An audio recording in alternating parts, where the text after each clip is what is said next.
السلام عليكم ورحمة الله وبركاته. الحمد لله رب العالمين والصلاة والسلام على أشرف الأنبياء والمرسلين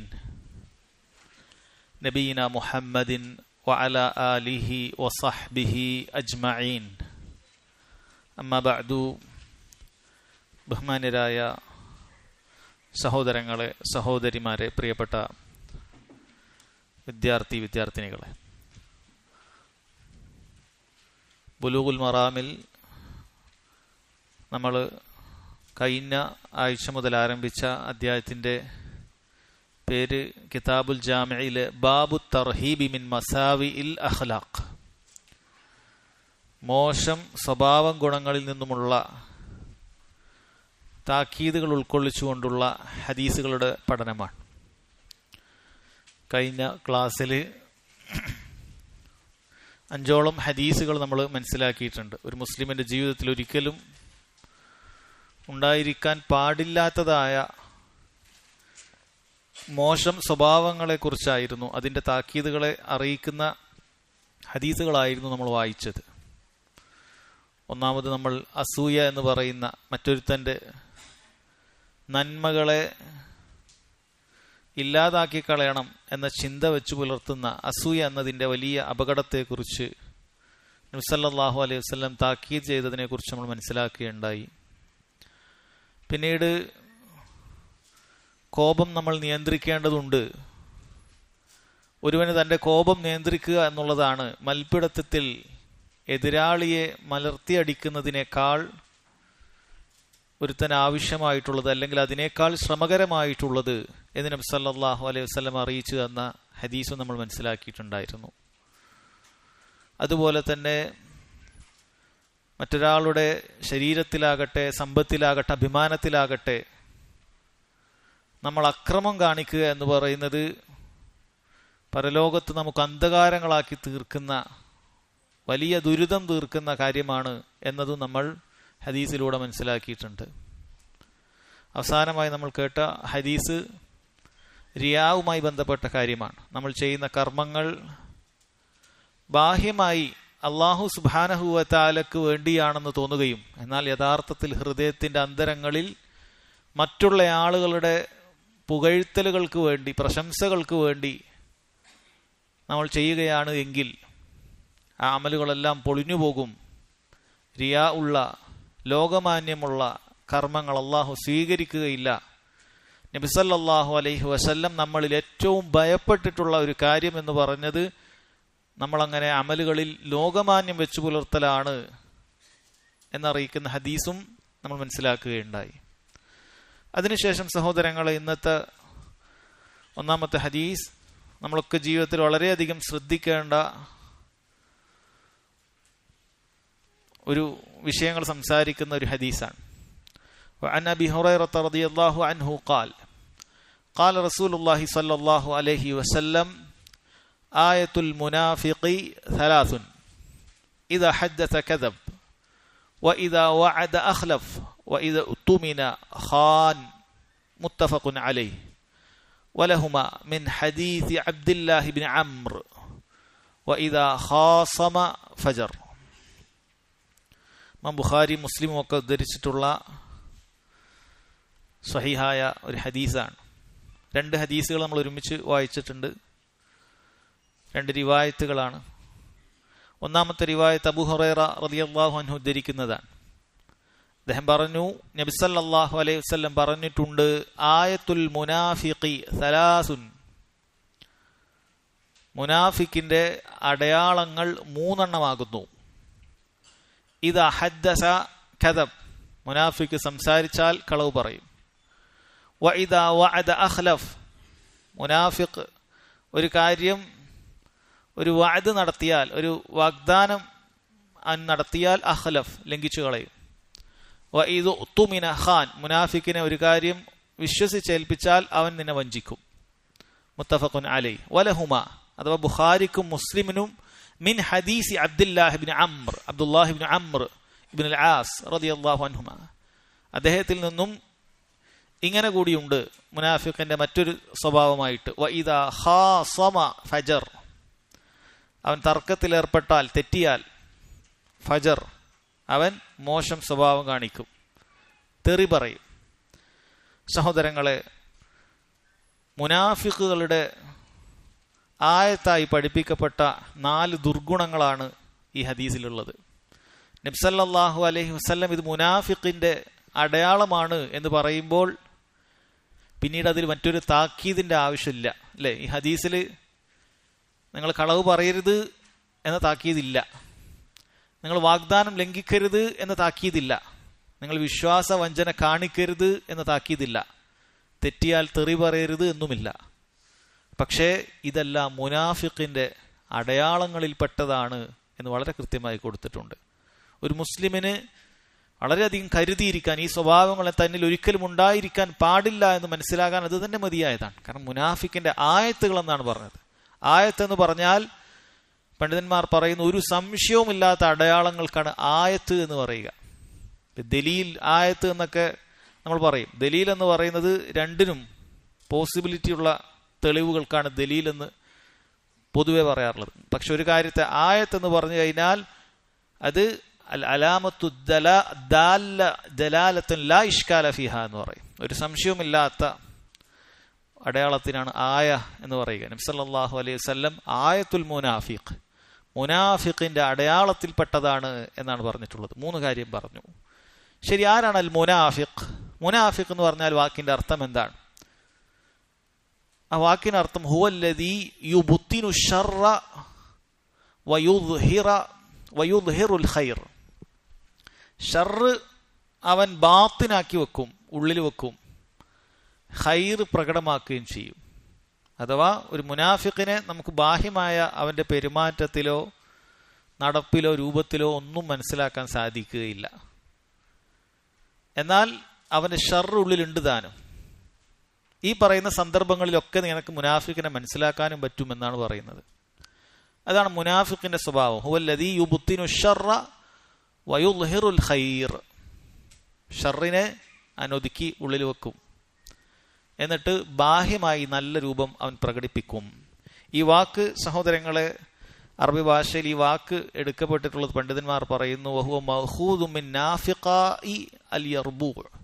യർബൂ എന്ന് പറഞ്ഞിട്ട് ഒരു ജീവിയുണ്ട്, മരുഭൂമികളിൽ കാണപ്പെടുന്ന ഒരു ജീവിയാണ്. അത് ഇംഗ്ലീഷിൽ ജർബോ എന്നൊക്കെയാണ് പറയുന്നത് എന്ന് തോന്നുന്നു. മലയാളത്തിൽ അതിൻ്റെ ഒരു അർത്ഥം എനിക്ക് കിട്ടിയിട്ടില്ല.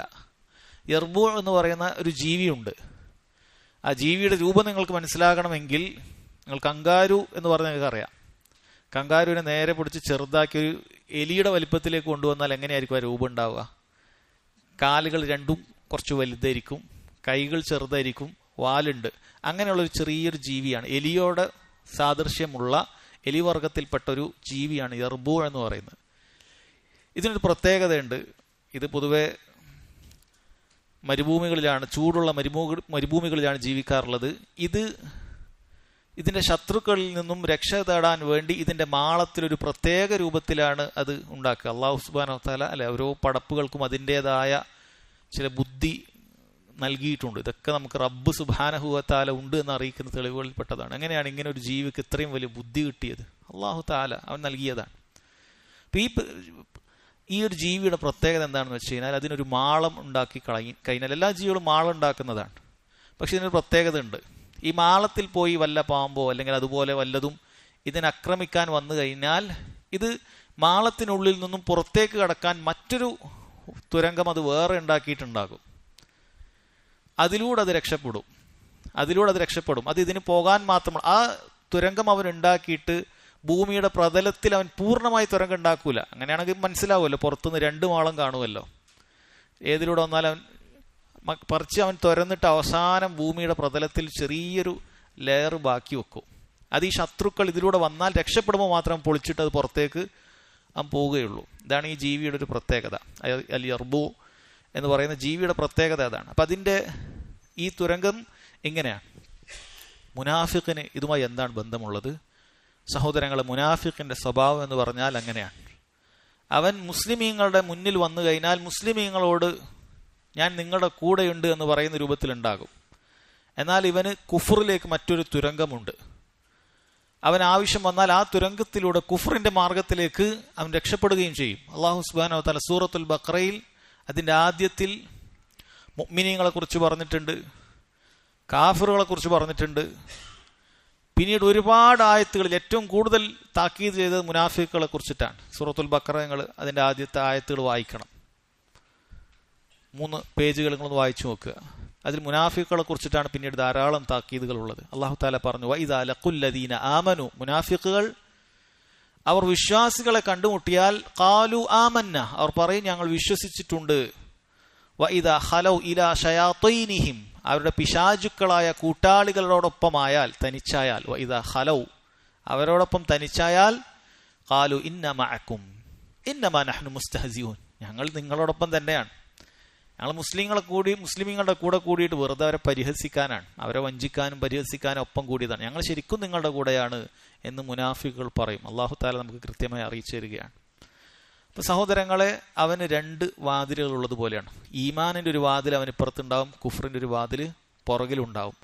മുഅ്മിനീങ്ങൾ വരുമ്പോൾ ഈമാനിന്റെ വാതിലിലൂടെ അവൻ പുഞ്ചിരിക്കും.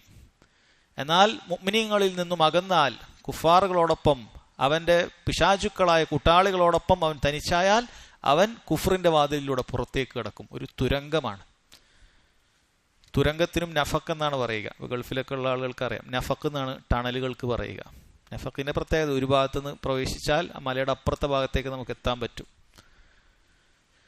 മുനാഫിഖ് എന്ന് പറയുന്ന കാര്യം മനസ്സിലാകാൻ ഈ ഉദാഹരണങ്ങൾ വളരെ വ്യക്തമാണ്. അതുകൊണ്ടാണ് ശൈഖ് ഇബ്നു ഉസൈമീൻ റഹിമഹുല്ലാഹ് അദ്ദേഹം വിശദീകരിച്ചതാണ് ഇത്രയും കാര്യങ്ങൾ.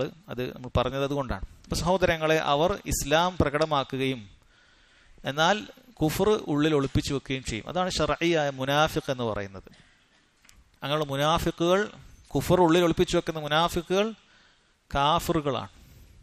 നരകത്തിന്റെ അടിത്തട്ടിലാണ് അവരുടെ സ്ഥാനം. എന്നാൽ മുനാഫിക്കുകളുടെ വേറൊരു വിഭാഗമുണ്ട്.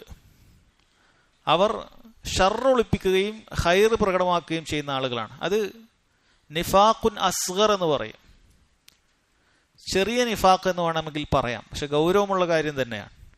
ഉള്ളിൽ കുഫറൊന്നുമില്ല, മുസ്ലിം തന്നെയാണ്. പക്ഷെ നിഫാഖ്, കാപ്പട്യത്തിന്റെ മുനാഫിക്കുകളുടെ, യഥാർത്ഥ മുനാഫിക്കുകളുടെ ചില സ്വഭാവങ്ങൾ ഇവൻ കൊണ്ടു നടക്കുന്നുണ്ടാകും. ഈ ഹദീസിൽ പറഞ്ഞതൊക്കെ അതാണ്. അല്ലാതെ ഈ സ്വഭാവമുള്ള ആളുകളെല്ലാം കുഫാറുകളാണ് എന്നല്ല. കളവ് പറഞ്ഞ അവൻ കാഫിറാണ്, വിശ്വാസം വഞ്ചനാണിച്ചവൻ കാഫിറാണ് എന്നല്ല. പക്ഷെ വളരെ ഗൗരവമുള്ള മുനാഫിക്കിന്റെ സ്വഭാവങ്ങളാണ് ഇവന് ലഭിച്ചിട്ടുള്ളത് എന്ന് മനസ്സിലാക്കുക. നബി സല്ലല്ലാഹു അലൈഹി വസല്ലമയുടെ മക്ക കാലഘട്ടത്തിൽ നമുക്ക് മുനാഫിക്കുകളെ കുറിച്ച് കാണുന്നില്ല. അല്ലാഹു സുബ്ഹാനഹു വ തആല നിഫാഖിനെ കുറിച്ചിട്ടൊന്നും, മുനാഫിക്കുകളെ കുറിച്ചിട്ടൊന്നും നേരെ താക്കീത് ചെയ്തുകൊണ്ട് ആയത്തുകൾ ഇറക്കിയിട്ടില്ല. കാരണം മുനാഫിക്കുകൾ ഉണ്ടായിരുന്നില്ല എന്നാണ്. കാരണം മക്കയിൽ 13 വർഷത്തെ ദഅവത്ത് എന്ന് പറയുന്നത് അത് വളരെ പരീക്ഷണങ്ങൾ നിറഞ്ഞ ദഅവത്തായിരുന്നു, പ്രയാസകരമായ ദഅവത്തായിരുന്നു. മുനാഫിക്കുകൾ അങ്ങനെയാണ്. മുസ്ലിമീങ്ങൾ പരീക്ഷിക്കപ്പെടുന്ന ഇടങ്ങളിൽ ഒന്നും മുനാഫിക്കുകൾ ഉണ്ടാവുകയില്ല. എന്നാൽ മുസ്ലിമീങ്ങൾക്ക് അത്യാവശ്യം ഇസ്സത്തുണ്ട്, പ്രതാപമുണ്ട്, സാമ്പത്തികമായ പുരോഗതിയുണ്ട്, വളർച്ചയുണ്ട്. അങ്ങനെയുള്ള സാഹചര്യത്തിൽ അവർ ഇസ്ലാമിനോടൊപ്പം ചേർന്ന് നിൽക്കും, അതിന്റെ ബെനിഫിറ്റുകൾ നേടുന്നതിന് വേണ്ടിയിട്ട്. എന്നാൽ ഇസ്ലാമിന് വലിയ സ്വാധീനമില്ല എങ്കിൽ അവർ ഇസ്ലാമിനോടൊപ്പം നിൽക്കുകയില്ല. ഇതാണ് ഇവരുടെ പ്രത്യേകത. ബദർ യുദ്ധം മുതലാണ് മുനാഫിക്കുകൾ വർദ്ധിച്ചത് എന്ന് ചരിത്രത്തിൽ കാണാൻ സാധിക്കും. കാരണം ബദർ യുദ്ധത്തോടുകൂടിയാണ് ചരിത്രത്തിന്റെ വഴിമാറുന്നത്. മുസ്ലിമീങ്ങൾ ആരും പ്രതീക്ഷിക്കാത്ത രൂപത്തിൽ വളരെ ദുർബലരായ, വലിയ സൈനിക വ്യൂഹങ്ങളോ പടക്കോപ്പുകളോ ഒന്നുമില്ലാത്ത മുസ്ലിമീങ്ങൾ അല്ലാഹു സുബ്ഹാനഹു വ തആല അവർക്ക് വലിയ വിജയം നൽകുകയാണ്. അതോടുകൂടി മുസ്ലിമീങ്ങൾക്ക് വലിയ അധികാരമുണ്ടായി. മുസ്ലിമീങ്ങളെ ആളുകൾ പ്രതാപത്തോടുകൂടി, ഇസ്സത്തോടുകൂടി നോക്കാൻ തുടങ്ങി. മുനാഫിക്കുകൾ മുസ്ലിമീങ്ങളോടൊപ്പം ചേർന്നു. യുദ്ധാർജിത സ്വത്തുക്കൾ കിട്ടാനും അങ്ങനെയുള്ള പല ഉപകാരങ്ങൾ കിട്ടാനും ചേർന്നു. ബദർ യുദ്ധം മുതലാണ് മുനാഫിക്കുകൾ ഉണ്ടായിരുന്നത് എന്ന് കാണാൻ സാധിക്കും. ശരി, എന്നാ മുനാഫിക്കുകളുടെ സ്വഭാവങ്ങൾ എന്തൊക്കെയാണ് പറഞ്ഞത്? നമ്മൾ കരുതിയിരിക്കേണ്ട, ഒരിക്കലും നമ്മളിൽ ഉണ്ടാകാൻ പാടില്ലാത്തതായ ആ സ്വഭാവങ്ങൾ എന്തൊക്കെയാണ്? 1, ഇദാ ഹദ്ദസ കദബ്.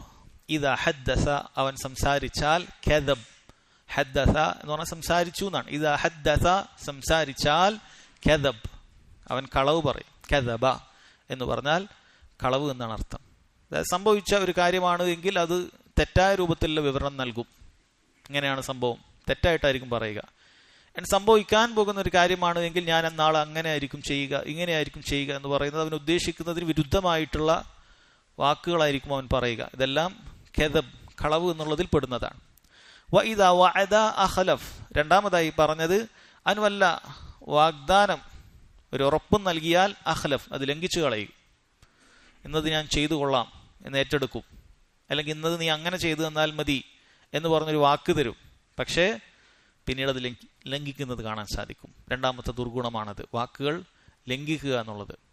വഇദു ഉത്തുമിന ഖാൻ, വഇദു ഉത്തുമിന, വിശ്വാസ ഏൽപ്പിക്കപ്പെട്ടാൽ ഒരാൾ അവനെ വിശ്വസിച്ച് കഴിഞ്ഞാൽ ഖാന, അവൻ വഞ്ചിക്കുന്നതായിരിക്കും.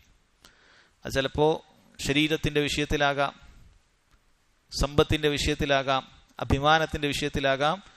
അവൻ വിശ്വാസവഞ്ചന കാണിക്കുന്നവനായിരിക്കും. അവന് വിശ്വസിച്ചേൽപ്പിക്കാൻ സാധിക്കുകയില്ല. നമ്മുടെ കുടുംബത്തെ ഏൽപ്പിക്കാൻ സാധിക്കുകയില്ല, സമ്പത്ത് ഏൽപ്പിക്കാൻ സാധിക്കുകയില്ല. നമ്മുടെ അഭിമാനം, എന്തെങ്കിലുമൊക്കെ രഹസ്യങ്ങൾ അവനോട് പറഞ്ഞു കഴിഞ്ഞാൽ അതൊന്നും അവനെ ഏൽപ്പിക്കാൻ സാധിക്കുകയില്ല, അവൻ വഞ്ചിച്ചു കളയും. അതാണ് അവരുടെ സ്വഭാവം എന്ന് പറയുന്നത്. സഹോദരങ്ങളെ, ഖുർആനിൽ അല്ലാഹു സുബ്ഹാനഹു വ തആല മുശ്രിക്കുകളുടെ സ്വഭാവമായിട്ട് പറഞ്ഞിട്ടുണ്ട്. വഇൻ യുരീദൂന ഖിയാനതക, ഓ നബിയെ താങ്കളെ അവർ വഞ്ചിക്കാൻ ഉദ്ദേശിക്കുന്നു. ഫഖദ് ഖാനുല്ലാഹ മിൻ ഖബൽ, മുമ്പ് അവർ അല്ലാഹു സുബ്ഹാനഹു വ തആലയും വഞ്ചിച്ചു കളഞ്ഞിട്ടുണ്ട് എന്ന് പറഞ്ഞാൽ അല്ലാഹു തആലയെ അവർ കബളിപ്പിച്ചു എന്നുള്ളതല്ല അർത്ഥം. മറിച്ച് അല്ലാഹു തആലയെ വഞ്ചിക്കാനുള്ള ശ്രമം, അവരിങ്ങനെയൊക്കെ പല രൂപത്തിലുള്ള തന്ത്രങ്ങൾ, അടവുകൾ പ്രയോഗിക്കുക. ഫഅംകന മിൻഹും, അപ്പോൾ അല്ലാഹു തആല അവരെ നിങ്ങൾക്ക് കീഴ്പ്പെടുത്തി തരികയാണ് ചെയ്തിട്ടുള്ളത് എന്ന് അല്ലാഹു സുബ്ഹാനഹു വ തആല പറഞ്ഞിട്ടുണ്ട്. അപ്പോൾ മുശ്രിക്കുകളുടെ സ്വഭാവമായിട്ടാണ് ഖിയാന എന്നുള്ളത് അല്ലാഹു സുബ്ഹാനഹു വ തആല പരിചയപ്പെടുത്തിയത്. മുനാഫിഖുകളുടെയും സ്വഭാവമാണ് ഖിയാനത്ത്, വഞ്ചന എന്ന് പറയുന്നത്. നാലാമത്തെ കാര്യമായി പറഞ്ഞത് ഇദാ ഖാസമ ഫജർ, എന്തെങ്കിലുമൊക്കെ വിഷയത്തിൽ പറഞ്ഞ് തെറ്റിയാൽ ഫജർ, ഉടനെ അവൻ മോശം സ്വഭാവങ്ങൾ, തെറിവാക്കുകൾ, തെറിപ്രയോഗങ്ങൾ, ഇതൊക്കെ അവൻ നടത്തുന്നതായിരിക്കും. ഏറ്റവും മോശപ്പെട്ട രീതിയിലേക്ക് അവന്റെ സ്വഭാവങ്ങൾ ഉടനെ മാറുന്നത് കാണാൻ സാധിക്കും. എന്തെങ്കിലുമൊക്കെ വിഷയത്തിൽ അവനുമായി അഭിപ്രായ വ്യത്യാസത്തിലായാൽ അതിങ്ങോട്ട് പുറത്തു വരും. ഇതൊക്കെ മുനാഫിഖുകളുടെ സ്വഭാവമാണ് എന്നാണ്. മിൻ ഫവായിദി ഹാദൽ ഹദീസ്, ഈ ഹദീസിലുള്ള ഫായിദകൾ: ഒന്ന്, അത്തഹ്ദീറു മിൻ ഹാദിഹിൽ കദിബ് ഫിൽ ഹദീസ്, ഹദീസിൽ കളവിനെ വളരെയധികം താക്കീത് ചെയ്തുകൊണ്ട് പറഞ്ഞിട്ടുണ്ട്. കാരണം മുനാഫിഖുകളുടെ അലാമത്താണ് എന്ന് പറഞ്ഞാൽ അത് അതിനേക്കാളും വലിയ താക്കീതില്ല.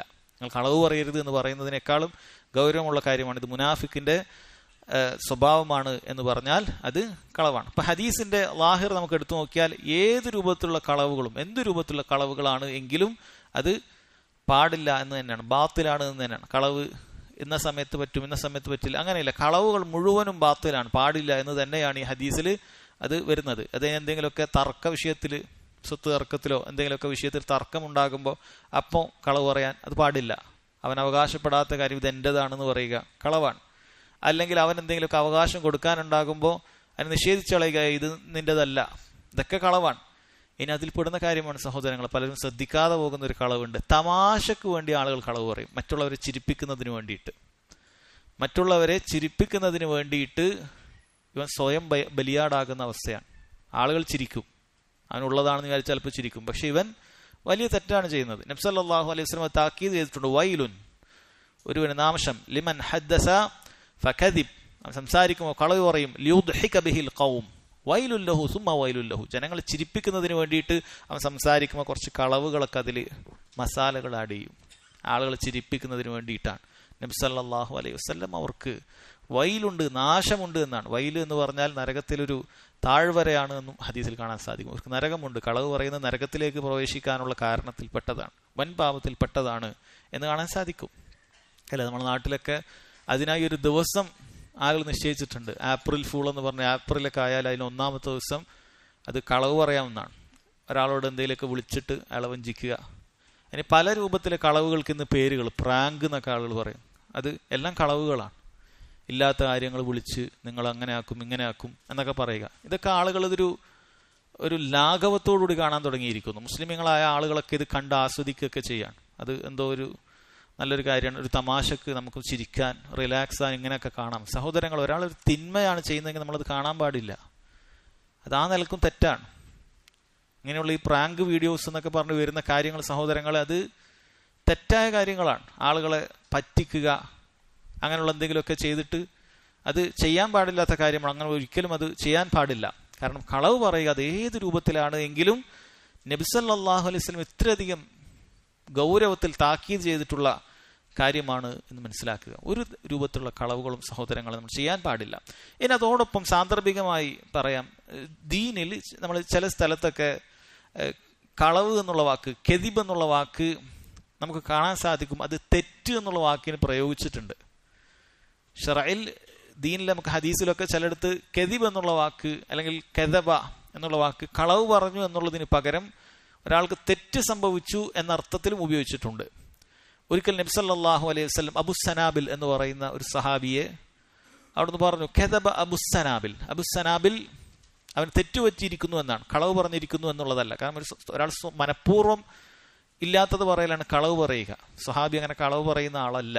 സ്വഹാബികളിൽ ആരും കളവ് പറയുന്നവരുണ്ടായിരുന്നില്ല എന്നുള്ളതാണ്. എന്താണ് അതിന് സംഭവം? നമുക്ക് കാണാൻ സാധിക്കും. ഒരിക്കൽ അബുസ്സനാബിൽ റളിയല്ലാഹു അൻഹു അദ്ദേഹം ഒരു സ്ത്രീയുടെ അരികിലൂടെ കടന്നു പോവുകയുണ്ടായി. സബീഅത്തുൽ അസ്ലമിയ എന്ന് പറയുന്ന ഒരു സ്ത്രീയായിരുന്നു. അവരുടെ ഭർത്താവ് മരണപ്പെട്ട ഒരു സന്ദർഭത്തിലാണ്. മരണപ്പെട്ട ഏതാനും ചില ദിവസങ്ങൾക്ക് ശേഷം അവൾ പ്രസവിക്കുകയുണ്ടായി. അഥവാ ഭർത്താവ് മരണപ്പെടുമ്പോൾ അവൾ ഗർഭിണിയായിരുന്നു. ഏതാനും ദിവസങ്ങൾക്ക് ശേഷം അവൾ പ്രസവിക്കുകയുണ്ടായി. പ്രസവിച്ചു കഴിഞ്ഞ ഉടനെ അവൾ പിന്നീട് അണിഞ്ഞൊരുങ്ങി മറ്റൊരു വിവാഹത്തിനായി തയ്യാറായി എന്ന് കാണാൻ സാധിക്കും. ഇതറിഞ്ഞ അബുസ്സനാബിൽ ഉടൻ തന്നെ അവരെ താക്കീത് ചെയ്യുകയുണ്ടായി. കാരണം ഇദ്ദ ഇരുന്നിട്ടില്ല, 4 മാസം 10 ദിവസം ഇദ്ദ ഇരിക്കേണ്ടതുണ്ട് ഭർത്താവ് മരിച്ചാൽ എന്ന് പറയുകയുണ്ടായി. ഉടനെ അത് കേട്ട ഉടനെ അവർ ആ വസ്ത്രം കൂരി വെച്ചു. ഇദ്ദയിൽ ആചരിക്കേണ്ടതായ അലങ്കാരമില്ലാത്ത വസ്ത്രത്തിലേക്ക് മടങ്ങുകയുണ്ടായി. ഇവർ ഈ വിഷയം അറിയുന്നതിന് വേണ്ടി നബി സല്ലല്ലാഹു അലൈഹി വസല്ലമയുടെ അടുക്കലേക്ക് എത്തി കാര്യങ്ങൾ ബോധിപ്പിച്ചു. അബുസ്സനാബിൽ അലങ്കാര വസ്ത്രങ്ങൾ പാടില്ല, മറ്റൊരു വിവാഹാലോചന പാടില്ല എന്നാണ് പറയുന്നത്. നബി സല്ലല്ലാഹു അലൈഹി വസല്ലം പറഞ്ഞു, കദബ അബുസ്സനാബിൽ. അബുസ്സനാബിൽ പറഞ്ഞത് കളവാണ് എന്നല്ല നമ്മൾ പറയേണ്ടത്. അബുസ്സനാബിൽ പറഞ്ഞത് തെറ്റാണ്, അദ്ദേഹത്തിന് തെറ്റ് സംഭവിച്ചിട്ടുണ്ട് എന്നാണ്. കാരണം ഒരു സ്ത്രീ ഇദ്ദ അത് 2 രൂപത്തിൽ അത് പൂർത്തിയാകും. 4 ദിവസവും 10 ദിവസവും കഴിഞ്ഞാൽ ഇദ്ദ പൂർത്തിയാകും. അതുപോലെ തന്നെ പ്രസവിച്ചു കഴിഞ്ഞാലും പൂർത്തിയാകും. അതുകൊണ്ട് ഗർഭിണിയായ ഒരു സ്ത്രീ ഉണ്ടെങ്കിൽ, ഭർത്താവ് മരിച്ചു 2 ദിവസം കഴിഞ്ഞാൽ അവൾ ഗർഭിണി, അവൾ പ്രസവം സംഭവിച്ചിട്ടുണ്ട് എങ്കിൽ, പ്രസവിച്ചിട്ടുണ്ട് എങ്കിൽ പിന്നീട് അവൾക്ക് ഇദ്ദ ഇല്ല. അവൾക്ക് പഴയ രൂപത്തിലേക്ക് മടങ്ങാം. ആ സ്വഹാബിക്ക് ആ വിവരം അറിയുമായിരുന്നില്ല. അതുകൊണ്ടാണ് അദ്ദേഹം അതിനെതിരായി പറഞ്ഞത്. നബി സല്ലല്ലാഹു അലൈഹി വസല്ലം അദ്ദേഹത്തിന് തെറ്റുപറ്റി എന്ന് പറയുകയും ചെയ്തു. കദബ അബുസ്സനാബിൽ എന്ന് പറഞ്ഞിട്ടുണ്ട്. അപ്പൊ അതേപോലെ കെദബ്ത എന്ന രൂപത്തിലൊക്കെ ഹദീസിൽ ആരെങ്കിലും സ്വഹാബികൾ പരസ്പരം അങ്ങോട്ടോ ഇങ്ങോട്ടോ പറയുന്നുണ്ട്, അവിടെ അഖ്തഅത എന്ന് മനസ്സിലാക്കണം, തെറ്റുപറ്റി എന്ന് മനസ്സിലാക്കണം. ശരീഅത്തിൽ അങ്ങനെ ഒരു പ്രയോഗമുണ്ട് എന്നാണ്. പിന്നീട് സഹോദരങ്ങളെ, കെദിബിനോട് സാദൃശ്യമുള്ള എന്നാൽ ചില ഘട്ടങ്ങളിൽ അനുവദനീയമായ മറ്റൊരു കാര്യമാണ് അത്തൗരിയ എന്ന് പറയും. അത്തൗരിയ എന്ന് പറഞ്ഞു കഴിഞ്ഞാൽ നമ്മുടെ വാക്കിൽ ഒരു ഉദ്ദേശമായിരിക്കും ഉണ്ടാവുക, എന്നാൽ നമ്മൾ ഉള്ളിൽ നിയത്താക്കുന്ന മറ്റൊരു കാര്യമായിരിക്കും. നമ്മൾ ആ വാക്ക് കേട്ടാൽ ഒരു കാര്യമായിരിക്കും നമുക്ക് മനസ്സിലാവുക, പക്ഷെ നീയത്തത് വേറെ ആയിരിക്കും. അങ്ങനെ തൗരിയ എന്ന് പറയുന്നതുണ്ട്. പണ്ഡിതന്മാർ പറയുന്നു അത് 3 രൂപത്തിൽ അങ്ങനെ തൗരിയകളുണ്ട്. ഒന്ന് തൗരിയത്തു ദാലിം, അക്രമിയുടെ തൗരിയ. അത് ഹറാമായ കാര്യമാണ്. അതായത് വല്ല ഹക്കിടപാടുകളോ മറ്റോ ഉണ്ടായാൽ, കരാറുകളോ മറ്റോ ഒക്കെ ഉണ്ടാക്കുന്ന സമയത്ത് മറ്റൊരാൾക്കൊരു ഇത്ര രൂപ നൽകാനുണ്ടെന്ന് വിചാരിക്കുക, 10,000 രൂപ നൽകാനുണ്ട്, 1,00,000 രൂപ നൽകാനുണ്ടെന്ന് വിചാരിക്കുക. ഖാദിയുടെ അടുക്കലേക്ക് എത്തി, ജഡ്ജിയുടെ അടുക്കലേക്ക് എത്തി. നീ കൊടുക്കാനില്ലേ? ഇല്ല. അവൻ്റെ അടുത്ത് തെളിവില്ല എങ്കിൽ ഇവൻ സത്യം ചെയ്ത് പറയുക എന്നുള്ളതാണ്. ഇവൻ സത്യം ചെയ്ത് പറഞ്ഞു, വല്ലാഹി മാ ലഹു ഇൻദി ഷൈ, അള്ളാഹു ആണ്, എനിക്ക് ഇവന്റെ വിഷയത്തിൽ ഒന്നുമില്ല എന്നാണ്. മാ ലഹു എന്ന് പറഞ്ഞു കഴിഞ്ഞാൽ അറബി ഭാഷയിൽ ആണ് അദ്ദേഹം ഇത് വിശദീകരിച്ചത്. മാ ലഹു, മാ എന്ന് പറഞ്ഞു കഴിഞ്ഞാൽ അവിടെ നഫിയാണ്, ഇല്ല എന്നുള്ള അർത്ഥത്തിൽ ഉപയോഗിക്കും. മാ ലഹു, അവനൊന്നുമില്ല, എൻ്റെ അടുക്കൽ കൊടുക്കാനില്ല, എനിക്ക് അങ്ങനത്തെ ഒരു കരാറും ഇല്ല എന്നാണ്. എന്നാൽ മാ എന്നുള്ളത് അല്ലദീ എന്നുള്ള അർത്ഥത്തിൽ ഉപയോഗിക്കാറുണ്ട്. അഥവാ വല്ലാഹി, അള്ളാഹു ആണ്, അവനുണ്ട് എന്നുള്ള അർത്ഥത്തിലാണ് ഉപയോഗിക്കുക. അതായത് ആ വാക്ക് അവൻ 2 രൂപത്തിൽ, അതായത് ദ്വയാർത്ഥത്തിൽ ഉപയോഗിക്കാൻ പറ്റുന്ന ഒരു വാക്കാണ് അവിടെ പ്രയോഗിച്ചത്. അത് ഏതർത്ഥത്തിലും, അറബിയിൽ ഞാൻ ഉദാഹരണം പറഞ്ഞു മാത്രമേ, മലയാളത്തിലാണെങ്കിലും അവൻ ഏതർത്ഥത്തിലാണ് എങ്കിലും ഒരു ദ്വയാർത്ഥം ഉപയോഗിച്ചിട്ട് കേൾക്കുന്ന ആൾക്ക് ഇല്ലാന്ന് തോന്നിപ്പിക്കുക, എന്നാൽ യഥാർത്ഥത്തിലുണ്ട്, അങ്ങനെയുള്ള സംസാരിച്ചു എന്ന് വിചാരിക്കുക. ഇത് വാലിമാണ്. കാരണം ഇയാൾ യഥാർത്ഥത്തിൽ കൊടുക്കേണ്ട ആളാണ്. അങ്ങനെയുള്ള സന്ദർഭത്തിൽ ഒരിക്കലും ഹക്കിടപാടുകളിൽ ഒരിക്കലും അങ്ങനെയുള്ള 2 അർത്ഥം രൂപത്തിൽ വരുന്ന സംസാരിക്കാൻ പാടില്ല. അതേപോലെ പറയുകയാണെങ്കിൽ, മറ്റൊരു ഉദാഹരണം പറയുകയാണെങ്കിൽ, ഒരാൾ കടം വാങ്ങുമ്പോൾ അയാൾ പറഞ്ഞു ഞാനിത് ഡിസംബറിൽ തിരിച്ചു തരുമെന്ന് പറഞ്ഞു. ഇപ്പോൾ ഒക്ടോബറാണ്. ഡിസംബറിൽ തിരിച്ചു വരുന്ന കേൾക്കുമ്പോൾ നമ്മൾ എന്താ വിചാരിക്കുക? 2 മാസം കഴിഞ്ഞാൽ തിരിച്ചു വരും. നവംബർ കഴിഞ്ഞാൽ അടുത്ത മാസം ഡിസംബറാണ്, 2-ാം മാസം തിരിച്ചു വരും എന്നാണ്. ഡിസംബറായി ചോദിക്കുമ്പോൾ ഇയാൾ പറയാണ്, ഞാൻ ഉള്ളിൽ മനസ്സിൽ എന്ത് നിയത്താക്കിയിട്ടുണ്ട്, 2026 എന്ന് നിയത്താക്കിയിട്ടുണ്ട് എന്ന് പറഞ്ഞാൽ എങ്ങനെ ഇരിക്കും? അത് പാടില്ല. അത് അങ്ങനെയുള്ള നിയത്തുകൾ ഫലിക്കുകയില്ല. അതിനെ തൗരിയ എന്ന് പറയുകയില്ല, അല്ലേ? അത് പാടില്ല എന്നാണ്. ഇനി രണ്ടാമത്തെ തൗരിയ തൗരിയത്തു മിൻ മദ്ലൂമാണ്. ആക്രമിക്കപ്പെടുന്ന ഒരുവന് ഇത്തരത്തിൽ തൗരിയ നടത്താം. അത് അനുവദനീയമായ കാര്യമാണ്. ഉദാഹരണത്തിന്, ഒരു വ്യക്തി അയാളുടെ വീട്ടിലേക്ക് ഒരു അക്രമ സംഘങ്ങൾ വരികയാണ്. എന്നിട്ട് ഇന്ന ആളെ കുറിച്ച് ചോദിക്കുകയാണ്, നിന്റെ സഹോദരനെ കുറിച്ച് ചോദിക്കുകയാണ്, അയാൾ ഇവിടെ ഉണ്ടോ എന്ന് ചോദിക്കുകയാണ്. ഉണ്ട് എന്ന് പറഞ്ഞാൽ അയാൾ ആക്രമിക്കും. ഉടനെ അയാൾ മറ്റൊരു പ്രയോഗം പറഞ്ഞു, ഇവിടെ ഇല്ല എന്ന് പറഞ്ഞു.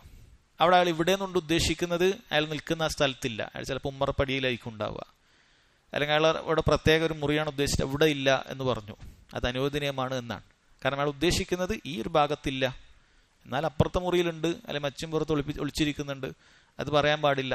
അവിടെ സത്യം പറഞ്ഞു കഴിഞ്ഞാൽ നമ്മൾ ആക്രമിക്കപ്പെടും. അപ്പം ആക്രമിക്കപ്പെടുന്ന സാഹചര്യത്തിൽ ഈ രൂപത്തിലുള്ള വാക്കുകൾ ഉപയോഗിച്ച് നമുക്ക് എന്ത് ചെയ്യാം? അത് രക്ഷപ്പെടാം. അത് പല ചരിത്രത്തിൽ കാണാൻ സാധിക്കും. ഇമാം അഹ്മദ് റഹിമഹുല്ല അദ്ദേഹം ഒരിക്കൽ വിരൽ കയ്യിലേക്ക് ഇങ്ങനെ ചൂണ്ടിയിട്ട് ഇവിടെ ഇല്ല എന്ന് പറഞ്ഞിട്ടുണ്ട്.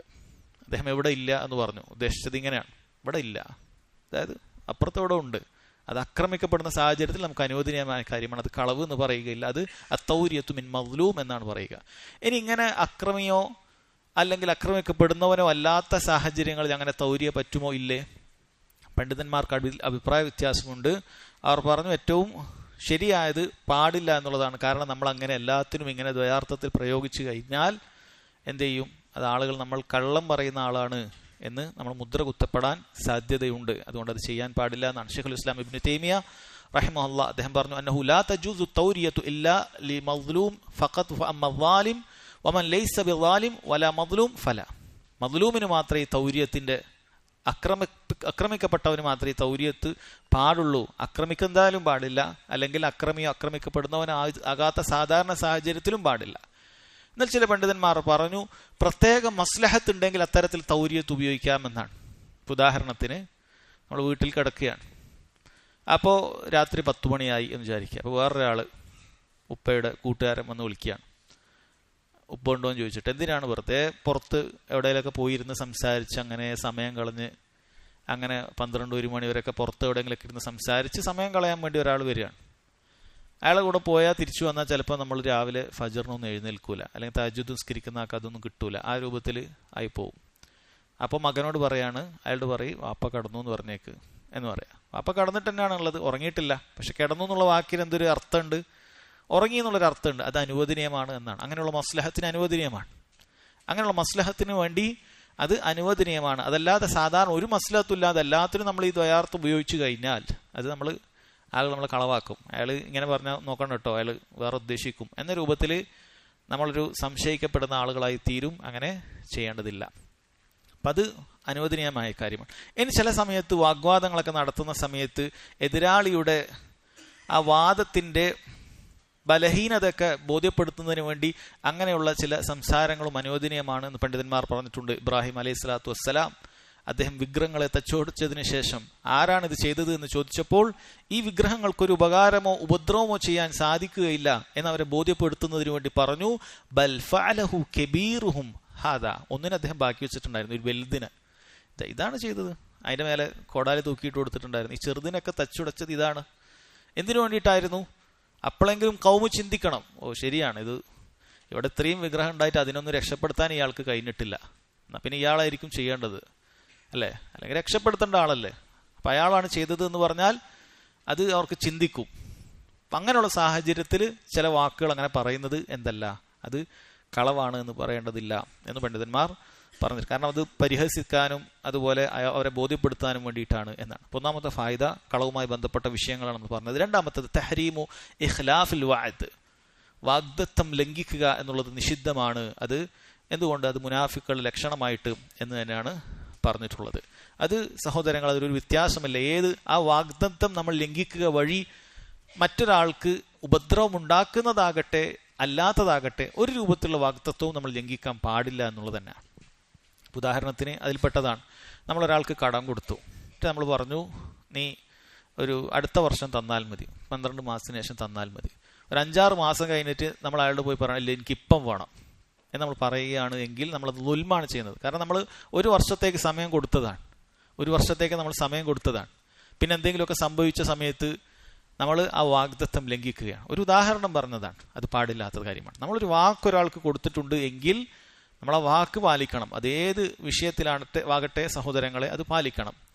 ഇനി ചില സമയത്ത് നമുക്ക് വാഗ്ദത്തം പാലിക്കുന്നതിൽ നമുക്ക് വലിയൊരു ഉപദ്രവം ഉണ്ടാകുമെങ്കിൽ നമുക്ക് ചില സമയത്ത് ലംഘിക്കാം. ഏതുപോലെ നമ്മളൊരാളോട് പറഞ്ഞു ഞാൻ ഇന്ന് വൈകിട്ട് നമുക്ക് കാണാം, നമ്മളൊരു 5 മണിക്ക് നമുക്ക് കാണാമെന്ന് ഒരാൾക്ക് വാക്കൊക്കെ കൊടുത്തു, ഒരാൾ അതിനു വേണ്ടി യാത്രയൊക്കെ ചെയ്തു വന്നു. പെട്ടെന്ന് നമ്മൾ വീട്ടിലൊരാൾ ഹോസ്പിറ്റലിൽ പോകേണ്ട ഒരു അവസ്ഥക്ക് വന്നു വിചാരിക്കുക. നമുക്ക് ആ വാക്ക് തെറ്റിച്ചിട്ട് പോകാം.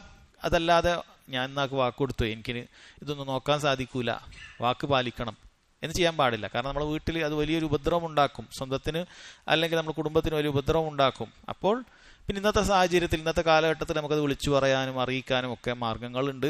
അങ്ങനെയുള്ള സമയത്ത് നമുക്ക് ആ വാഗ്ദത്തം ഒരു നല്ല കാര്യത്തിന് വേണ്ടി ലംഘിക്കാവുന്നതാണ്. അതല്ല എങ്കിൽ നമ്മൾ ലംഘിക്കാൻ പാടില്ല എന്നുള്ളതാണ്. നമ്മൾ ഏത് കാര്യമാകട്ടെ, മറ്റുള്ളവർക്ക് ഉപദ്രവം ഉണ്ടാക്കുന്ന, നമ്മൾ ആദ്യത്തെ ഉദാഹരണത്തിൽ പറഞ്ഞതുപോലെ, കടം വാങ്ങിയതിൻ്റെ വിഷയത്തിൽ പറഞ്ഞതുപോലെയുള്ളതാകട്ടെ, ഇനി അതല്ല നമ്മൾ വെറുതെ ഒരാളോട് ഒരു കാര്യത്തിന് നമ്മൾ ഏറ്റെടുത്ത് പറഞ്ഞതാകട്ടെ, ശരിക്കും പാലിക്കണം. മുസ്ലിമീങ്ങളുടെ ഒരു ഗുണമായി അത് അറിയപ്പെടണം. നമ്മൾ വാക്ക് പറഞ്ഞാൽ പാലിക്കണം. പല ആളുകളും ആ സ്വഭാവം വളരെ ലാഘവത്തോടു കൂടിയാണ്. പല വാക്കുകളും ഏറ്റെടുക്കുകയും പറയുകയൊക്കെ ചെയ്യും, പക്ഷെ പിന്നീട് അത് മറന്നു കളയും. വളരെ ലാഘവത്തിൽ നിസ്സാരവൽക്കരിച്ച് അത് പാഴാക്കി കളയും അവൻ്റെ വാക്കുകൾ. അത് പാടില്ല, മനസ്സിലാക്കുക. അത് മുനാഫിക്കുള്ള സ്വഭാവമാണ്. ഗൗരവം ഉണ്ടായിരിക്കണം. നമ്മൾ ഏറ്റെടുക്കുന്ന വാക്കുകൾ അത് ഗൗരവം ഉണ്ടായിരിക്കണം. 3 തഹ്രീമുൽ ഖിയാന, വഞ്ചന പാടില്ല എന്ന് നബി സല്ലല്ലാഹു അലൈഹി വസല്ലം പറഞ്ഞിട്ടുണ്ട്. നമ്മളൊരാൾ വിശ്വസിച്ച് ഏൽപ്പിച്ചു കഴിഞ്ഞാൽ, അത് ഏത് കാര്യമാകട്ടെ അല്ലേ, ഒരാൾ എന്ത് കാര്യം, ഒരു കുടുംബത്തിനെ വിശ്വസിച്ചേൽപ്പിച്ചു, അതല്ലെങ്കിൽ സമ്പത്ത് വിശ്വസിച്ചേൽപ്പിച്ചു, അല്ലെങ്കിൽ അയാളുടെ അഭിമാനം വിശ്വസിച്ചേൽപ്പിച്ചു, സഹോദരങ്ങളെ അതെല്ലാം തന്നെ നമ്മൾ എന്ത് ചെയ്യണം, അത് വിശ്വാസപൂർവം അത് പാലിക്കണം. വഞ്ചന കാണിക്കാൻ പാടില്ല എന്നുള്ളതാണ്. ഇപ്പോൾ ഒരാൾ നമ്മളോടൊരു കാര്യം സംസാരിക്കുകയാണ്, ഇത് ഞാൻ നിങ്ങൾ അറിഞ്ഞാൽ മതി എന്ന് പറഞ്ഞ് നമ്മളോടൊരു കാര്യം സംസാരിച്ചു കഴിഞ്ഞാൽ അത് നമ്മൾ മറ്റൊരാളോട് പറയാൻ പാടില്ല. അത് വിശ്വാസവഞ്ചനയാണ്. പണ്ഡിതന്മാർ പറയുന്നു, ഒരാളിനി അങ്ങനെ ഞാനും നീയും തമ്മിൽ അറിഞ്ഞാൽ മതി എന്ന് പറയണ്ട. സംസാരിക്കുന്ന സമയത്ത് അയാൾ ചുറ്റുഭാഗത്തും ഇങ്ങനെ തിരിഞ്ഞു നോക്കിയിട്ടുണ്ടെന്ന് വിചാരിക്കുക. എങ്കിൽ തന്നെ ഞാൻ മനസ്സിലായിക്കൊള്ളുക, ഇയാൾ ഒരാൾ അറിയാൻ ഉദ്ദേശിക്കുന്നില്ല. അതല്ലാതെ പിന്നീട് അയാൾ അങ്ങനെ നിങ്ങളങ്ങനെ ആരോടും പറയണ്ടെന്നൊന്നും പറഞ്ഞിട്ടില്ലല്ലോ. ഇല്ല, അയാൾ നിന്നെ മാറ്റി നിർത്തി പ്രത്യേകം ആരും കാണാതെ ഒരു കാര്യം പറയുന്നുണ്ട് എങ്കിൽ അത് നിന്നെ വിശ്വസിച്ച് പറഞ്ഞ കാര്യമാണ്. അത് മറ്റൊരാളോട് പറയാൻ പാടില്ലാത്ത കാര്യമാണ്. അത് പ്രത്യേകം ശ്രദ്ധിക്കുക. അത് വാക്കുകളിൽ ഉണ്ടാകുന്ന വിശ്വാസവഞ്ചനയാണ്. അപ്പം ഇത് നമ്മളെപ്പോഴും ശ്രദ്ധിക്കേണ്ട കാര്യമാണ്. ഏത് കാര്യത്തിലായി നമ്മളൊരു ജോലിക്കാരനെ വീട്ടിലേക്ക് എടുത്തു, പൊതുവെ ആ ജോലിക്ക് ഇന്ന കൂലിയാണ് കൊടുക്കുക എന്ന് വിചാരിക്കുക. പിന്നീട് അവസാനം ശമ്പളം കൊടുക്കുമ്പോൾ നമ്മൾ പറഞ്ഞില്ല എന്ന കാര്യങ്ങളൊക്കെ ഉണ്ട്. അങ്ങനെ പല കാര്യങ്ങളൊക്കെ തെറ്റിച്ചിട്ട് എനിക്ക് ഇത്രേ തരാൻ പറ്റുകയുള്ളൂ. അത് വിശ്വാസവഞ്ചനയാണ്. കാരണം പൊതുവെ നാട്ടിൽ ഒരു നടപ്പിന്, ഇന്ന ഒരു ഓട്ടത്തിന് അല്ലെങ്കിൽ ഇന്ന ഒരു പണിക്ക് ഇത്രയാണ് എന്ന് പറഞ്ഞു കഴിഞ്ഞാൽ അറിയപ്പെട്ടാൽ അത് കൊടുക്കണം. അതല്ലെങ്കിൽ നമ്മൾ ആദ്യമേ അത് പറയണം, നമുക്ക് ഇത്രയാണ് തരാൻ പറ്റുകയുള്ളൂ എന്ന് പറയണം. അതല്ലെങ്കിൽ അങ്ങനെയുള്ള ഒരുപാട് മേഖലകളുണ്ട്. ഇത് ഉദാഹരണങ്ങൾ പറഞ്ഞാൽ തീരുന്നതല്ല. വിശ്വാസവഞ്ചന എന്ന് പറഞ്ഞാൽ വിശ്വസിച്ചിട്ട് ഒരാളൊരു കാര്യം ഏൽപ്പിച്ച, സമ്പത്താകട്ടെ അഭിമാനമാകട്ടെ, അതല്ല അയാളുടെ കുട്ടികളെയോ അല്ലെങ്കിൽ കുടുംബത്തെയോ ആകട്ടെ, ഏതുമാകട്ടെ, വിശ്വസിച്ച് നമ്മൾക്ക് ഏൽപ്പിച്ചു കഴിഞ്ഞാൽ സഹോദരങ്ങളെ അത് നമ്മൾ പാലിക്കേണ്ടതാണ് എന്ന് വളരെയധികം ഗൗരവത്തിൽ ശ്രദ്ധിക്കുക. ഇതൊക്കെ മുനാഫിക്കുകളുടെ സ്വഭാവത്തിൽപ്പെട്ടതാണ്. അത് നമ്മുടെ ജീവിതത്തിൽ ഇല്ലാതിരിക്കാൻ ശ്രദ്ധിക്കേണ്ട കാര്യമാണ്. അടുത്ത ഹദീസ്, അൻ ഇബ്നു മസ്ഊദ് റളിയല്ലാഹു അൻഹു ഖാൽ ഖാല റസൂലുള്ളാഹി സ്വല്ലല്ലാഹു അലൈഹി വസല്ലം സിബാബുൽ മുസ്ലിമി ഫുസൂഖുൻ വഖിതാലുഹു കുഫ്റുൻ. മുസ്ലിമിനെ ചീത്ത വിളിക്കുക എന്ന് പറയുന്നത് അധാർമികതയാണ്, ഫുസൂഖാണ്. വഖിതാലുഹു കുഫ്റുൻ, അവനെ കൊല്ലുക എന്നുള്ളത് കുഫ്റാണ്, മതനിഷേധമാണ് എന്നാണ് നബി സല്ലല്ലാഹു അലൈഹി വസല്ലം പറഞ്ഞിട്ടുള്ളത് എന്ന് കാണാൻ സാധിക്കും. ഇവിടെ ഒരു മുസ്ലിം മറ്റൊരു മുസ്ലിമിനെ ചീത്ത വിളിക്കുന്ന സ്വഭാവം, അത് ഏത് രൂപത്തിലുള്ള ചീത്ത വിളിക്കുന്നതാകട്ടെ, ഇത് നബി സല്ലല്ലാഹു അലൈഹി വസല്ലം ഒരു ഫാസിഖിന്റെ, തെമ്മാടിയുടെ സ്വഭാവമായിട്ടാണ് പറഞ്ഞത്. ഒരു തെമ്മാടിത്തരത്തിന്റെ അടയാളമാണ് ഒരാൾ ചീത്ത വിളിക്കുന്നവനാകുക എന്നുള്ളത്. ചീത്ത വിളിക്കാൻ പാടില്ല ഒരു ഘട്ടത്തിലും സഹോദരങ്ങളെ. ചീത്ത വിളിക്കുന്നവനാകാൻ നമ്മൾ പാടില്ല. ഇനി എന്തുകൊണ്ടാണ് അവൻ കൊന്നുകഴിഞ്ഞാൽ അവൻ കുഫ്റാണ് പ്രവർത്തിച്ചത് എന്ന് പറയാൻ കാരണം എന്താണ്? കാരണം അത് കാഫറുകളുടെ പ്രവൃത്തിയിൽപ്പെട്ടതാണ്. കാരണം ഒരു കാഫിറിന് മാത്രമേ മുസ്ലിമിനെ ആയുധമേന്തിയിട്ട് കൊല്ലാൻ തോന്നുകയുള്ളൂ, കാഫിറുകൾക്കാണ്. അതൊരു മുസ്ലിമിന് ഒരിക്കലും ഉണ്ടാകാൻ പാടില്ല. നബി സല്ലല്ലാഹു അലൈഹി വസല്ലം പറഞ്ഞല്ലോ, മൻ ഹമല അലൈന സിലാഹ് ഫലൈസ മിന്ന.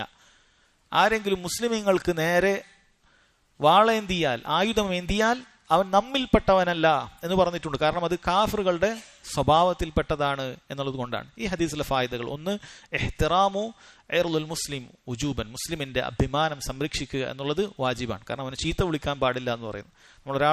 മറ്റൊരാളെ ചീത്ത വിളിച്ചു കഴിഞ്ഞാൽ അത് അവന്റെ അഭിമാനത്തെ കളങ്കപ്പെടുത്തലാണ്. കാരണം ആളുകൾക്ക് തീരെ സഹിക്കാൻ പറ്റാത്തൊരു കാര്യമാണ് ചീത്ത വിളിക്കുക എന്ന് പറയുന്നത്. അഭിമാനം വ്രണപ്പെട്ടു പോകും. അത് പ്രത്യേകിച്ചും ആളുകൾക്കിടയിലാകുമ്പോൾ അതിന്റെ ഗൗരവം കൂടും, ചീത്ത വിളിക്കുക എന്നുള്ളത്. എന്നാൽ നമുക്ക് ചീത്ത വിളിക്കാൻ ശറയിൽ അനുവാദമുള്ള ചില സന്ദർഭങ്ങളുണ്ട്. പ്രോത്സാഹിപ്പിക്കുന്നൊന്നുമില്ല, നിനക്ക് അനുവാദമുണ്ട്, ജായിസാണ്. എപ്പോഴാണ്? നിന്നെ ഒരാൾ ചീത്ത വിളിച്ചാൽ തത്തുല്യമായ ചീത്ത നിനക്ക് അങ്ങോട്ട് വിളിക്കാൻ അനുവാദമുണ്ട്. വഇൻ ആഖബതും ഫആഖിബു ബിമിസ്ലി മാ ഉഖിബ്തും ബിഹി. അവർ നിന്നോട് ഏറ്റുമുട്ടിയാൽ, നിന്നെ ഉപദ്രവിച്ചാൽ തിരിച്ച് അതേപോലെ നിനക്ക് ഉപദ്രവിക്കാൻ അനുവാദമുണ്ട്, അവിടെ വലിയ ഫസാദുകളില്ലെങ്കിൽ. അതുപോലെ നബി സല്ലല്ലാഹു അലൈഹി വസല്ലം പറഞ്ഞല്ലോ, അൽ മുതസാബാൻ മാ ഖാല ഫഅലൽ ബാദിഇ മിൻഹുമാ മാ ലം യഅ്തദിൽ മദ്ലൂം. രണ്ടാളുകൾ പരസ്പരം അങ്ങോട്ടും ഇങ്ങോട്ടും ചീത്ത വിളിച്ചു എങ്കിൽ ആ ചീത്ത വിളിച്ചതിന്റെ മുഴുവൻ കുറ്റവും ചീത്ത തുടങ്ങിയവനാണ്. ഒരു കാര്യം പ്രത്യേകം പറഞ്ഞു, മാലം യഅ്തദിൽ മദ്ലൂം, ചീത്ത വിളിക്കപ്പെട്ടവൻ, ആക്രമിക്കപ്പെട്ടവൻ, അവൻ പരിധി വിടാൻ പാടില്ല. അവൻ ഇങ്ങനെ ചീത്ത വിളിച്ചു, അപ്പൊ അതിനെക്കാട്ടും കൂട്ടി 2 ചീത്ത അങ്ങോട്ട് വിളിച്ചാൽ പരിധി വിട്ടു. അവൻ വിളിച്ച ചീത്തക്ക് തുല്യമായി തിരിച്ചു വിളിച്ചു കഴിഞ്ഞാൽ 2 ചീത്തന്റെയും കുറ്റം ഈ ഒന്നാമത് വിളിച്ചവനാണ് കിട്ടുക എന്ന് നബി സല്ലല്ലാഹു അലൈഹി വസല്ലം പറഞ്ഞിട്ടുണ്ട്.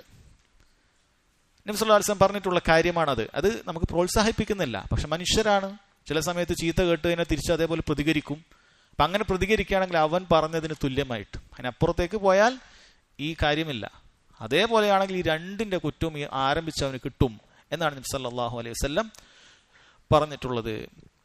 അതുപോലെ പറഞ്ഞു, മുസ്ലിമിനെ കൊല്ലുക എന്നുള്ളത് കുഫ്റാണ് എന്ന് പറഞ്ഞിട്ടുണ്ട്. പക്ഷെ പ്രത്യേകം മനസ്സിലാക്കുക, ഇത്തരം ഹദീസുകളിൽ കുഫർ എന്ന് പറയുന്നത് അത് അൽ മുഖ്രിജു മിനൽ മില്ല അല്ല, ദീനുൽ ഇസ്ലാമിൽ നിന്ന് പുറത്തു പോകുന്ന കുഫ്റല്ല.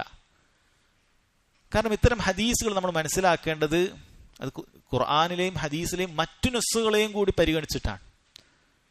ഖവാരിജുകളായ ആളുകൾ, വൻപാപങ്ങൾ ചെയ്തു കഴിഞ്ഞാൽ കാഫിറാകുമെന്ന് പറയുന്ന ആളുകൾ ഇതുപോലെയുള്ള ഹദീസുകളെല്ലാം മനസ്സിലാക്കിയിട്ട് അതിന്റെ അർത്ഥം വെച്ചിട്ട് ഇത് ഒരാൾ മറ്റൊരാളെ കൊന്നാൽ കാഫിറായി എന്ന് പറയും. പക്ഷെ നമുക്ക് ശരീഅത്തിന്റെ നിയമങ്ങൾ, ഹുക്കുമുകൾ, അതിന്റെ അന്തിമ തീരുമാനമാകുക മുഴുവൻ തെളിവുകളെയും ഒരുമിപ്പിച്ചുകൊണ്ടാണ്. അല്ലാഹു സുബ്ഹാനഹു വ തആല സൂറത്തുൽ ഹുജറാത്തിൽ പറഞ്ഞു, വഇൻ ത്വായിഫതാനി മിനൽ മുഅ്മിനീന ഇഖ്തതലൂ ഫഅസ്ലിഹു ബൈനഹുമാ. മുസ്ലിമീങ്ങളിൽപ്പെട്ട 2 വിഭാഗം പരസ്പരം പോരടിച്ചാൽ, യുദ്ധം ചെയ്താൽ, ഫഅസ്ലിഹു ബൈനഹുമാ ഫഇൻ ബഗത് ഇഹ്ദാഹുമാ അലൽ ഖുഖറ, ഒരു വിഭാഗം മറ്റൊരു വിഭാഗത്തോട് അതിക്രമം പ്രവർത്തിച്ചാൽ, ഫഖാതുലുല്ലതി തബ്ഗി ഹത്താ തഫിയ ഇലാ അംരില്ലാ, ആ അതിക്രമം പ്രവർത്തിച്ച ആളുകളോട് നിങ്ങൾ പരസ്പരം അയാളോട് മല്ലിട്ടിട്ട് അള്ളാഹുവിന്റെ കൽപ്പനയിലേക്ക് അവരെ കൊണ്ടുവരണം. ഫഇൻ ഫാഅത് ഫഅസ്ലിഹു ബൈനഹുമാ ബിൽ അദ്ലി വഅഖ്സിതു ഇന്നല്ലാഹ യുഹിബ്ബുൽ മുഖ്സിതീൻ. നിങ്ങൾ അവർക്ക് പരസ്പരം രഞ്ജിപ്പുണ്ടാക്കാൻ വേണ്ടി പരിശ്രമിക്കണം. എന്നിട്ട് പറഞ്ഞു, ഇന്നമൽ മുഅ്മിനൂന ഇഖ്വ ഫഅസ്ലിഹു ബൈന അഖവൈക്കും. അല്ലാഹു സുബ്ഹാനഹു വ തആല പരസ്പരം ആയുധമേന്തിയ ആളുകളെ മുഅ്മിൻ എന്നാണ് പറഞ്ഞിട്ടുള്ളത്, വിശ്വാസി എന്നാണ് പറഞ്ഞിട്ടുള്ളത്. അവരെ അല്ലാഹു തആല വിശ്വാസികൾ എന്നാണ് പറഞ്ഞിട്ടുള്ളത്. എന്ന് എന്ത് മനസ്സിലാക്കാം? ഒരാൾ മറ്റൊരാളെ കൊല്ലുകയോ കൊല്ലാൻ വേണ്ടി ശ്രമിക്കുകയോ ചെയ്താൽ വിശ്വാസി എന്ന് പറയുന്ന വൃത്തത്തിൽ നിന്നും അവൻ പുറത്തു പോവുകയില്ല. കൊലയാളി അവിശ്വാസിയല്ല. അത് മനസ്സിലാക്കുക. അതിനർത്ഥം കൊലപാതകം എന്ന് പറയുന്ന തിന്മയെ കുറച്ചു കാണുക എന്നുള്ളതല്ല. പക്ഷെ ഖവാരിജുകളുടെ വാദത്തിലേക്ക് നമ്മൾ പോകാൻ പാടില്ല. വൻപാപം ചെയ്ത വ്യക്തി, ശിർക്കോ കുഫ്രോ ചെയ്യാത്ത വ്യക്തികൾ എന്ത് വലിയ തിന്മ ചെയ്താലും ദീനുൽ ഇസ്ലാമിൽ നിന്ന് പുറത്തു പോവുകയില്ല എന്ന കാര്യം സഹോദരങ്ങളെ അത് പ്രത്യേകം മനസ്സിലാക്കുക. പക്ഷേ അതിന്റെ ഗൗരവം അറിയിക്കാനാണ് നബി സല്ലല്ലാഹു അലൈഹി വസല്ലം അത് കുഫ്റാണെന്ന് പറഞ്ഞത്. കാരണം അത് കാഫിറുകളുടെ സ്വഭാവമാണ്. ആയുധമേന്തി മുസ്ലിമീങ്ങൾ ഉപദ്രവിക്കുക എന്ന് പറയുന്നത് കാഫിറുകളുടെ സ്വഭാവമാണ് എന്ന് മനസ്സിലാക്കുക. ഇൻഷാ അല്ലാഹ് ഇതോടുകൂടി ഈ ഹദീസിന്റെ ഒരു ഫായദ കൂടി പറഞ്ഞ് നമുക്ക് അവസാനിപ്പിക്കാം. മുസ്ലിമിനെ ചീത്ത പറയുക എന്നുള്ളതും അവനെ കൊല്ലുക എന്നുള്ളതും അല്ലാഹു സുബ്ഹാനഹു വ തആല നിഷിദ്ധമാക്കിയ കാര്യമാണ്. ഈ 2 കാര്യങ്ങൾ വളരെ ഗൗരവത്തിൽ സഹോദരങ്ങളെ മനസ്സിലാക്കുക. ഒരു മുസ്ലിമിന്റെ അഭിമാനം, അവന്റെ ശരീരവും അത് പിച്ച് ചീന്താതിരിക്കുക എന്നതിനുള്ള താക്കീതാണ് ഈ ഹദീസിലുള്ളത്. വഹാദ വല്ലാഹു തആല അഅലം വസല്ലല്ലാഹു അലാ നബീന മുഹമ്മദ് വഅലാ ആലിഹി വസഹ്ബിഹി വസല്ലം.